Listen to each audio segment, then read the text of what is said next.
আসসালামু আলাইকুম, কেমন আছো? আশা করি সকলে অনেক ভালো আছে। আলহামদুলিল্লাহ আমরাও ভালো আছি। এই তো আজকে আমি সকালবেলা এটা রাতের বেলা রান্না ছিল, ফুলকপি আলু ভাজি করছিলাম। আর তারপরে এইদিকে ফের সকালবেলা উঠে ভাত করছিলাম, আলু শুদ্ধ ভাত, ছেলের জন্য ফুলকপি এইসব তরকারি বানিয়ে দিয়েছিলাম 2 পিস চিকেন দিয়ে।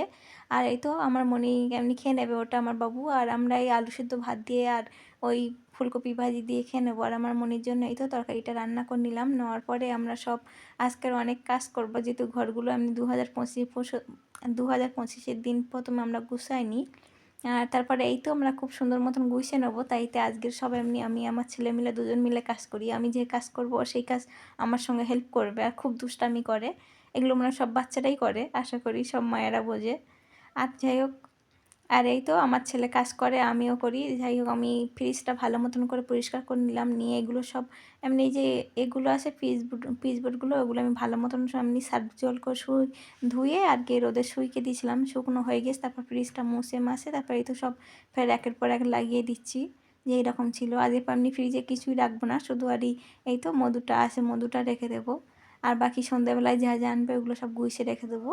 আর তারপর ফ্রিজটা খুব সুন্দর পরিষ্কার করে নিয়ে ঘরদোর সব পরিষ্কার করে নিলাম। নেওয়ার পরে এদিকে কিন্তু রান্না করছি একে একে।